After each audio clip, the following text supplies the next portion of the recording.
What's going on, people? My name is Batman, and today I wanted to break down Halo 5 Guardians and what it's actually worth. Now, obviously, I was pretty hard on 343 following their gross mishandling of the MCC launch and its aftermath, and I want to be clear that this review is based purely on the content of the new game. I'm sure I'll have future videos discussing their business practices regarding Halo 5. We still really have yet to see what those practices will be early on in this game, but this review is independent of any lingering resentment over the MCC. It is separate of any opinions I have regarding the manner in which they conducted business and treated their customers last year. And back then, I argued strongly against pre-ordering Halo 5, which I do stand by, but I never argued that you shouldn't buy it, period. And in fact, I made a point of mentioning that I knew most people would end up buying it anyways. So for those of you who have bought it, I thought I'd give you my opinions on its quality, what it got right, how to get the most out of this game, and of course what it can do better. And for those of you who haven't bought it or maybe thinking about it, I want to try to give you an idea of how much it's worth. Should you wait for a sale? Is it the right kind of game for you? And all that funky ass good shit. Today we're talking primarily about multiplayer, and I realize this review might seem a bit late as the game has been out for over 2 weeks, but this year, with every major game review I'm doing, I'm really trying to play through the full game for an extended period of time. Because last year I tried to get reviews out as quickly as possible, and ultimately, after the honeymoon period was over, and as I dived much deeper into those games, I ended up disagreeing with a lot of my original assessments, so I wanted to make sure I got it right this time.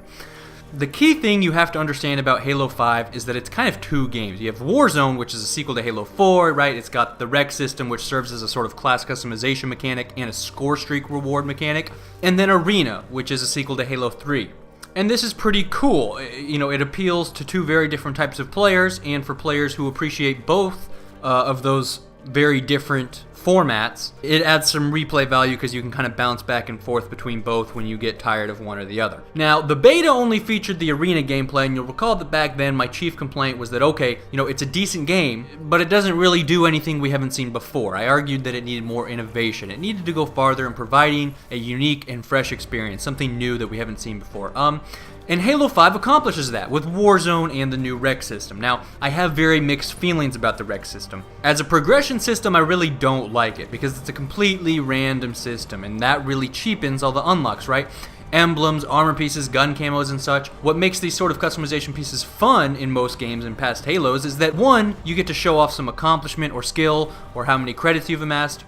And two, you kind of get to express yourself and put your own personal artistic spin on your character's representation to other players. But when everything is derived from completely random packs, it cheapens the overall customization experience, because it's no longer about, oh, look at that awesome piece of armor that guy has, he must be pretty badass for having been able to save up enough credits or unlocking that. But now it's just, oh wow, that guy's really lucky, he got that in that pack. But what's even more frustrating is the slow and random forced march to unlock new vehicles or weapons or power-ups, right? These are in-game items that are actually very important in Warzone. From the moment I started playing Warzone, the only vehicle I really wanted was the Warthog.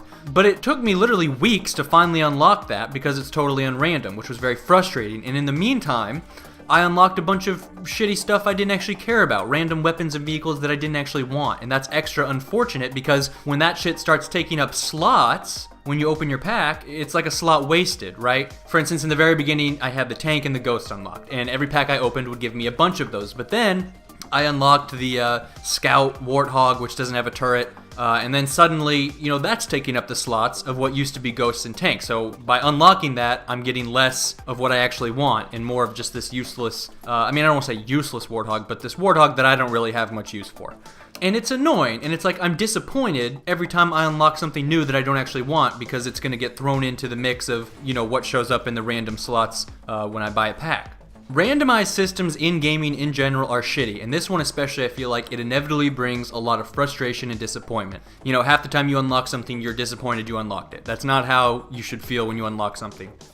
And I feel like there's more of that frustration and disappointment than there is actual fun. What would be a lot better is if they just applied the basic system that Halo Reach had, where you have credits and you spend the credits on specific unlocks and items when you want them, right? So there'd be a store and I could choose what I want to buy when I want to buy it. The whole randomized rewards thing is just a blatant way to push people into spending money on the packs because they get too frustrated trying to roll for that one vehicle or item or piece of customization they want. Or, you know, they want to play with the ghosts more often, but now they need to buy 10 packs to get as many ghosts as they used to be able to get out of one pack, just because they've unlocked so much random shit they don't care about anymore. Because it applies to like weapons and stuff too, you know, like the plasma caster, which is, it's a good weapon. I don't use it a lot. I kind of suck with it. I'm not a huge fan of it. You know, plasma pistols, things like that. There's these things you unlock that you don't really care about, and everyone's going to have their own things that they don't give a shit about, that they don't use, that they aren't good with. And it just feels like it's the system where the more you unlock, you know, the more likely you are to have your slots wasted, and the less bang you're getting for your buck with each pack you buy, the more you unlock. It's sort of a cognitive dissonance, you know? And it is a little bit pay to win. You don't notice at first because you rank up really fast at first and you get free rec packs for each rank up. So, you know, you end up with a shitload of rec packs that give you a shitload of in-game items and consumables. But as you reach higher ranks, and more people are going to notice this as time goes on, you start running out of stuff, right? Because you're ranking up a lot slower, you know, whereas you used to rank up 10 times in a day, now you're ranking up once or twice in a day of gameplay. You start running out of stuff and it stops getting replenished as fast. So in the beginning, because I was getting so many ranks, I was able to spawn scorpion tanks every single match. But now I've run out of scorpion tanks, and because I've unlocked so much shit I don't care about, there's an even less likely chance that I get a scorpion in any single pack.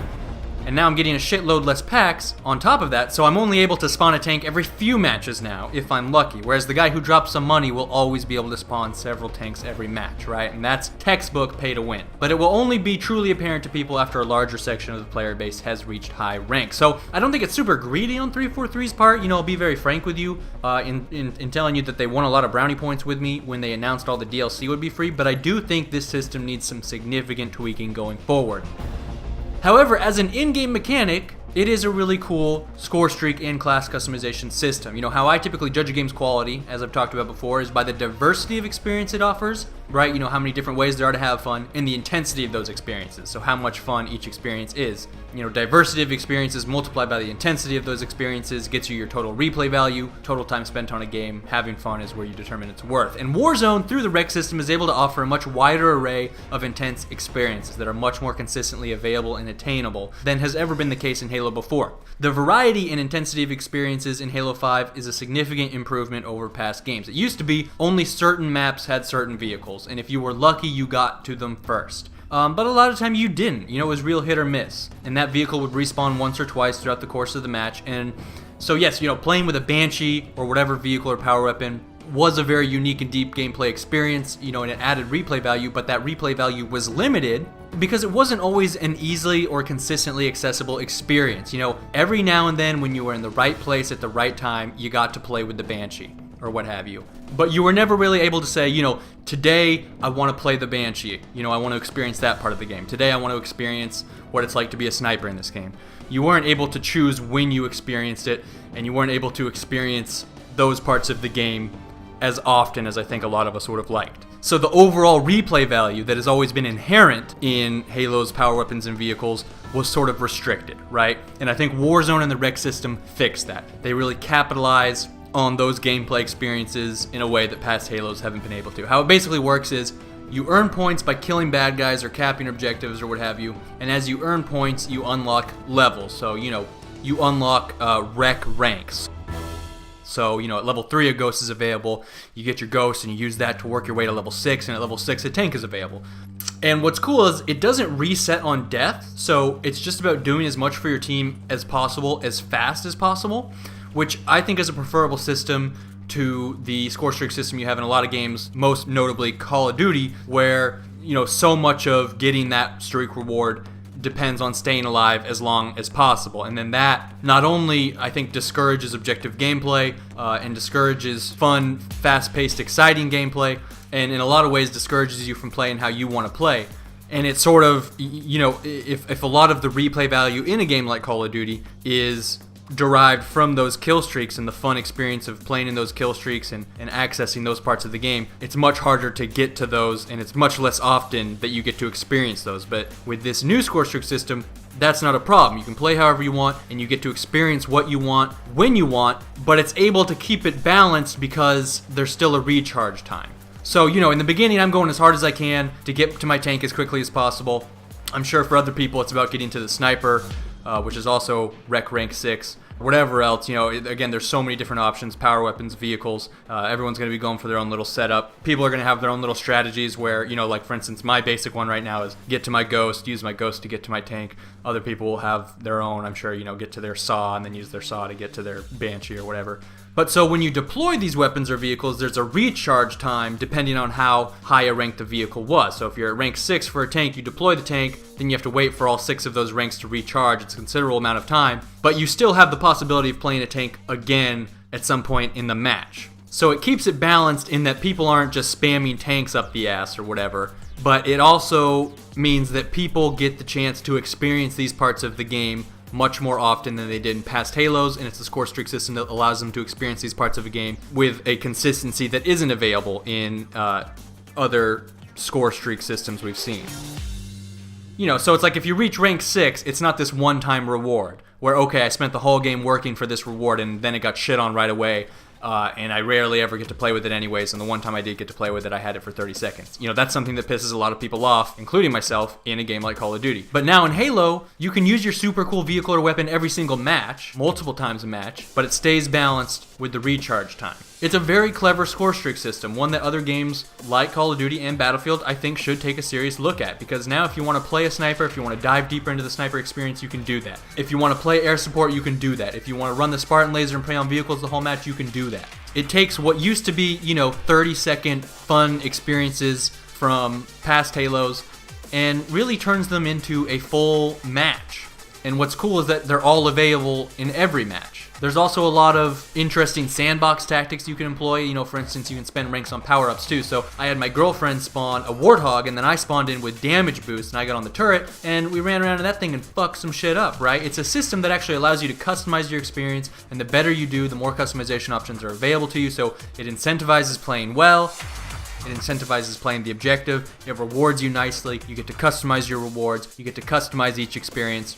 It ends up adding an exceptional level of replay value to the game, and I commend them for it because it puts the replay value of Halo's vehicles and power weapons on steroids, and it makes it more enjoyable and more accessible to more people more often. Now, what I don't give them very high marks for is the other innovation they tried out in Warzone, which is the introduction of AI enemies into the match. And these AI bosses are actually the primary objective in a typical game of Warzone. You're trying to score points. You get 1 point for killing a human bad guy, but like 75 to a few hundred for some of the alien AI bosses. The AI bosses spawn around the map, and both teams race to kill them, or at least they're supposed to. And this mechanic I thought was pretty cool in theory, but kind of dumb in execution. The problem is that it's not a lot of fun to fight the AI themselves. They're bullet spongy, usually takes a while to kill them. A lot of the time, you waste all your ammo on them without even getting the kill. And at the same time, they can be pretty deadly and get, instantaneous kills on you. Or if you go after them with a vehicle, like I went after one boss with a tank, and I beat it, but it ended up significantly damaging my tank. And I just remember thinking, I'm glad I scored these points for my team, but I know I would have a lot more fun just using this tank killing enemy human players, even if we had ended up losing the match. You know what I mean? So there's sort of a problem there. I think that the thing they want you to do to win the match is like the least fun thing to do in the match.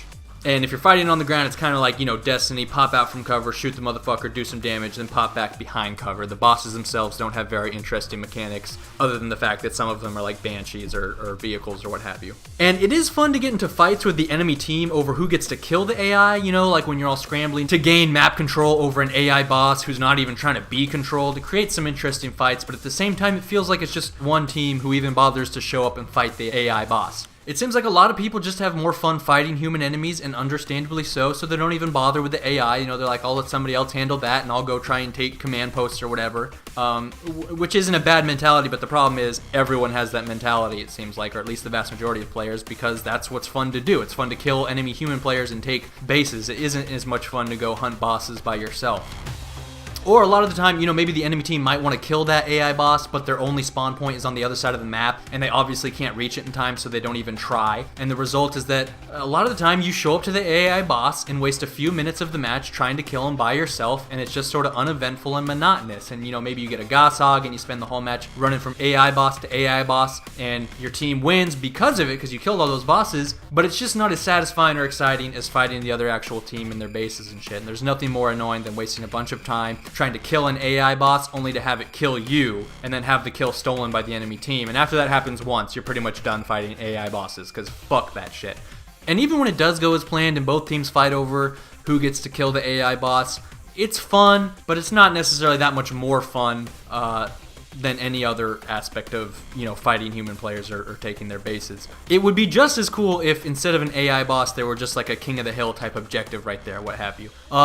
I think there are a lot of really cool things they could do with the AI feature in the future. If one team had to escort the AI from point A to point B across the map, for instance, and defend it from the enemy team, or if both teams had an AI they had to defend and it was like Team Regicide back from Halo 4 where, whoever kills the other team's AI faster wins points for that.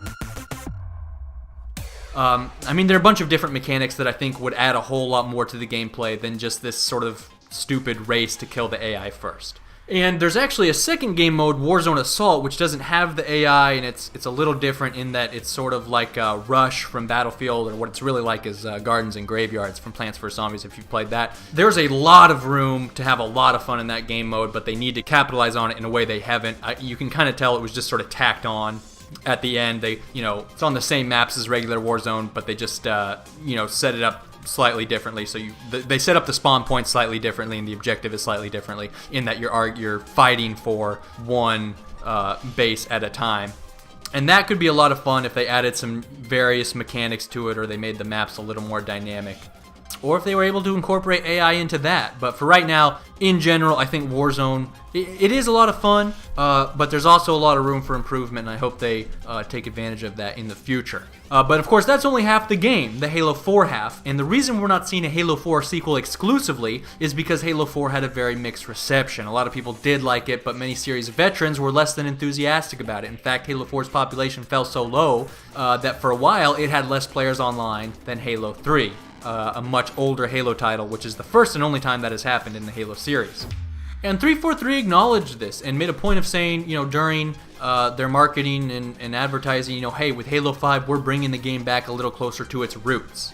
And the big question for many players leading up to Halo 5 was, could they accomplish this? Could they recapture what made Halo 3 so special, and Halo 2 before it, while keeping Sprint in the game? Because that's the fundamental difference here, right? And the answer is kind of. You see, the problem with Sprint is that you have to balance the maps to accommodate it. And when you do that, you inevitably have to sacrifice key aspects of Halo's map design that provided a lot of the close quarters and vertical combat gameplay that made Halo so unique and so fun. If you'll recall, maps like Lockout, Warlord, Ascension, Guardian, Beaver Creek, Shrine, these were all fan favorite maps. Most of them got remade 2 or 3 times for new Halo games. But you probably won't ever see these maps in Halo again, and if you do, they will be altered to the point that they play very differently. For instance, the map Truth is a remake of Heretic, which is another series classic, but they've made it so much larger now to accommodate Sprint that it doesn't provide the same kinds of unique close quarters or vertical gunfight scenarios as the original iteration. Halo 4's tragic mistake was that it sacrificed those kinds of unique combat scenarios that had defined previous Halo games, but failed to bring in anything new to compensate for that loss, except for custom classes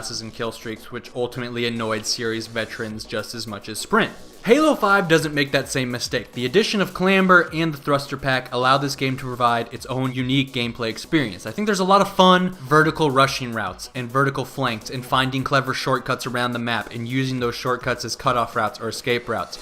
There's definitely some skill involved in timing your thrusts and jumps just right so that you successfully execute the escape or cutoff route or shortcut where you know how to just barely hit that ledge so that you can clamber up, and it's fun getting it right, especially when there's a real chance of failure, right? Maybe you fall to your death, maybe you fail to escape the bad guy, maybe you fail to stop the guy who's got your flag. Maybe it just takes you a whole lot longer to get from point A to point B, but utilizing the mobility mechanic in high-stress competitive situations can be very exciting, and it makes traveling around the map in general more enjoyable. You feel like a finesse badass when you really get the hang of moving around the map like Spider-Man. There are lanes in this game, bridges, and pathways that are invisible to the untrained eye. You know what I mean? There's rushing routes that you can't see, that are only available once you've really learned, oh, okay, they put this lamppost and this ledge in here for a reason, right?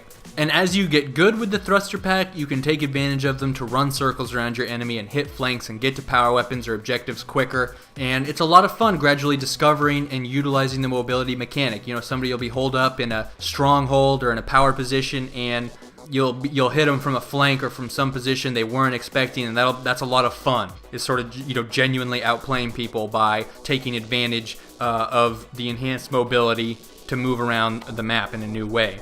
I actually think Advanced Warfare could have learned a lot from 343 about vertical laning, because one of the big reasons I think that game fell flat is that it had this really cool mobility mechanic, but the maps barely took advantage of it. You know what I mean? Most of those maps could have been played without the thruster pack. In Halo 5, the mobility mechanics and the map design complement each other very well. I also think the thruster pack adds a lot to combat and allows you to engage in some exciting gunfighting techniques to throw off your enemy's aim, where, you know, you strafe and thrust and using thrust to sort of bob and weave in and out of cover, and juking out enemies in close quarters can be fun. Tricking them into melee in the air, using thrust to dodge enemy ground pounds, you know, playing mid-air hopscotch on fucking lampposts and then ground pounding, and I get to feel like Batman in Halo. I am Batman in Halo. I like to hang in the air when you jump in aim mechanic. I'm not sure what the official name is for it, but I do think it adds another fun dynamic to gunfighting. It's a tactic you can use to throw people off, especially if you're fighting someone at a different elevation. The mobility mechanics are very well done in this game. The gunfighting is well done. The core gameplay experience is fun. But that doesn't necessarily make up for what was lost to accommodate sprint, because one of the chief complaints that you'll hear from a lot of people right now is that the game needs more maps. And I basically agree, except I don't think the problem is not having enough maps. It's that the maps aren't unique enough. There isn't enough variety in the kinds of gunfights and encounters you're getting into from map to map. There isn't enough variety in the pace of the fighting. They play too similarly. None of them really stand out. There aren't distinct differences in the ranges at which the gunfights are taking place. And I think that's a symptom of how restricted map design is when it's trying to balance out the sprint mechanic. Because when you look back at a map like Shrine, or Lockout, or Warlord, or Beaver Creek, each one of those maps had a distinct gameplay experience separate from one another. That's what made those maps so memorable, because you can't really design maps that way anymore. If you recall something like BR Tower or Snipe Tower on Lockout, power positions fortified by power weapons, serious points of contention on these maps regardless of the game type. What made fighting in these kinds of areas so fun was the diverse range of unique encounters that could take place, and every single structure and building was like its own little vertical chessboard, and it almost always turned into a fight because both combatants were typically aware of one another. But now, if you were to play that map with sprint, say you're taking advantage of the power position by using the BR or sniper to win long-range gunfights across the maps, well, now there's a good chance that an enemy can sprint all the way to the top of the tower and hit you in the back before you finish that gunfight. It used to be that if you checked your minimap and it was clear, you had time to get in the gunfight before you had to check again. But that's not the case anymore, so it's much harder to consistently maintain map control. It adds this level of random and free kills that ultimately means there's less and less opportunity for meaningful close quarters vertical combat, which is too bad because those fights were pretty fun and interesting, and it's a big part of what separated Halo from other shooters. You know, you're at the top of this 3-story building using it to wreak havoc on the enemy around the map. A guy comes to try and take you out. You see him on the minimap. Now you have this intense battle of wits that plays out, right? You were using nades to cut off their advance or trying to get a good bounce, hurt them, and gain the advantage in the fight. But now when you throw the grenade, the guy can just sprint forward past it. And so at this point, throwing the grenade would be a disadvantage half the time because it's so easily avoidable, and then it puts you at a huge disadvantage if he comes up on you while you're still throwing it, or in the process of bringing your weapon up after you've thrown it. Back then, you could be using stealth crouch tactics. The entire dual wielding mechanic in H2 and H3 was basically invented for these kinds of close quarters and vertical encounters, and that's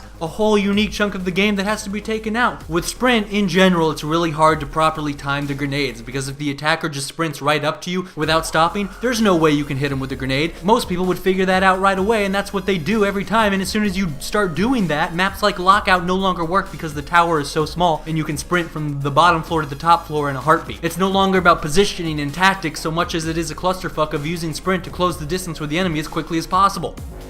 And on a map like Warlord, oh motherfucker, please. People would just be sprinting around meleeing the whole time. It would be chaos, and it would also be way too easy for people to escape in like 90% of the scenarios, even with the new nerfs to sprint where your shields don't recharge if you're sprinting and you can't sprint in the first place if you're being shot. And it would just become a super random clusterfuck where in the time it takes you to kill one person, an enemy can spawn, sprint across the map, and hit you in the back, maybe before you even kill that person. People would be able to get away, and if they didn't get away and you killed them, they'd respawn and come hit you in the fucking back before you could even reload your weapon because the map was so small.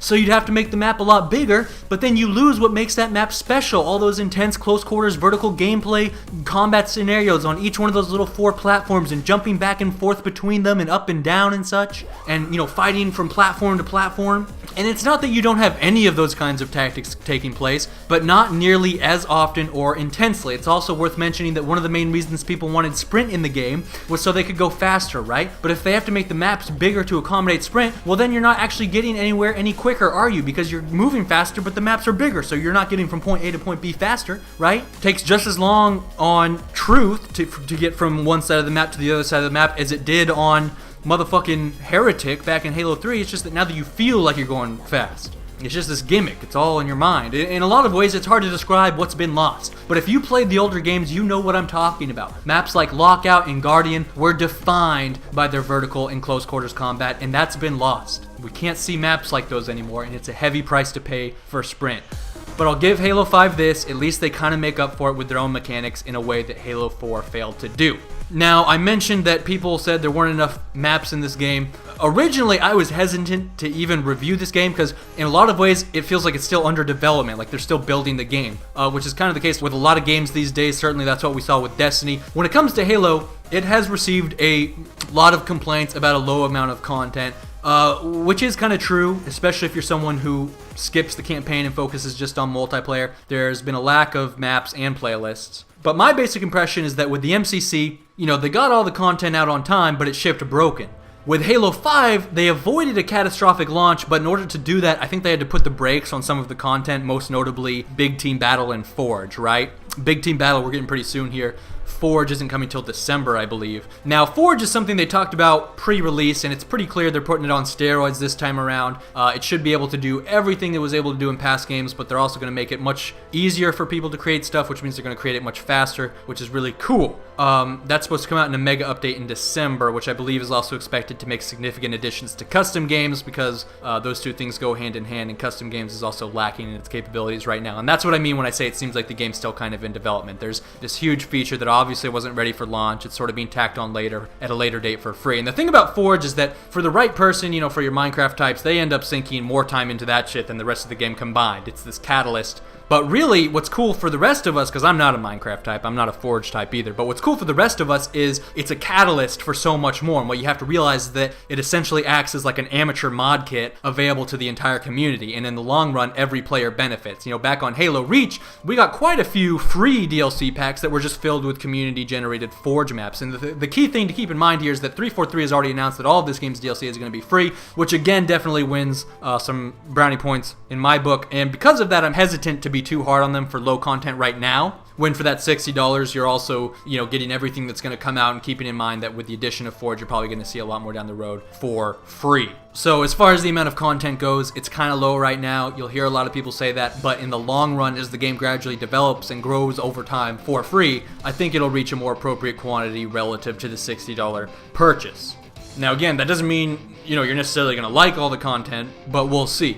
Lastly, I do want to talk a little bit about the campaign. It doesn't have a great story. For the most part, it feels like it was just setting up the exposition and general setting for the next few Halo games, but what was really disappointing was how very little it actually had to do with that whole Hunt the Truth advertising campaign that everyone was so apeshit and excited about for so long. The conflict, if you can even call it that, between Chief and Locke, basically boils down to a simple miscommunication, and if Chief had taken 5 minutes to talk to Locke, there wouldn't have even been a conflict between them. They kind of been like, oh, okay, we're on the same side. The Hunt the Truth campaign made it seem like they had these diametrically opposed interests, and it was going to be this epic clash of, duty versus critical thought, and Chief was a traitor or whatever, but it's not that at all. It's mostly just a comedic misunderstanding. The gameplay itself is not nearly as linear as Halo 4's was. That's something Halo 4 got a lot of shit for, and they worked hard to correct it. So there is plenty of room to approach encounters from different angles, different flanking routes, and with different weapons, different power weapons. It's a fairly standard Halo campaign, especially if you just play it with 4 cooperative players. I think ultimately that format is a little outdated. I think it's really time for the FPS campaign to dramatically evolve, not just in Halo, but across many games. This is something I give Black Ops 3 props for, actually. But this mentality of, progressing from room to room, clearing out enemies, is just getting really old in general. They had an opportunity to bring in something really new and innovative with the whole squad system they implemented. Again, it's not really available if you start playing cooperatively, because each human teammate takes up an AI teammate. it like slowly takes the mechanic out of the game. But when you're playing solo, you have a cool system where you can tell your teammates to go certain places, attack specific enemies, come revive you and shit like that. You can tell them to pick up certain weapons, which I thought was really cool. You can customize them a little bit, but ultimately the mechanic falls flat when you realize just how stupid, inefficient, impotent, and pointless the AI teammates actually are. I mean, they draw some fire, but they rarely accomplish much else. You know, you can designate an enemy and it'll take them fucking 2 years to finally kill the bad guy, for all 3 of them to bring him down, and they're also just very stupid in general and get killed in fairly comical ways. It's a mechanic that, if built upon in the future Halo games, could be awesome, but as of right now, it's just kind of a gimmick. All in all, Halo 5 Guardians is a strong entry into the Halo universe that still needs to be built upon significantly to be the game that everyone wants it to be. But so long as all future expansions are free, I'm content to continue playing and see what happens. And as time goes on, I will be doing my best to cover their future business practices and marketing tactics and see how they handle the whole thing. My basic impression right now, if I'm perfectly honest with you, is that I think because Halo, their goal with Halo is really to sell Xboxes, they're willing to turn less of a profit on Halo itself if that makes the game more appealing and ultimately sells more Xboxes, if that makes sense. So it's really good for Halo, actually. Like, that's why I think they made the DLC free, is because then you're not splitting up the populations and the multiplayer stays less laggy and more populated and more fun and gives more people that much more incentive to buy the game anyways than it otherwise would. And I'm actually going to make a future commentary on this, but I think there's a lot of room for them to, you know, because they're not just looking at the bottom line of Halo, but the bottom line of Xboxes in general. They can do a lot of cool stuff with Halo, and just because it's not turning a huge profit or a profit at all on Halo doesn't mean it's not in the long run turning a profit on the Xbox One. So that's kind of what I'm thinking right now. We'll see. I'll be following it all here, keeping them honest. Thanks for watching. Be sure to stay tuned. Please remember to rate. This is Batman, signing out.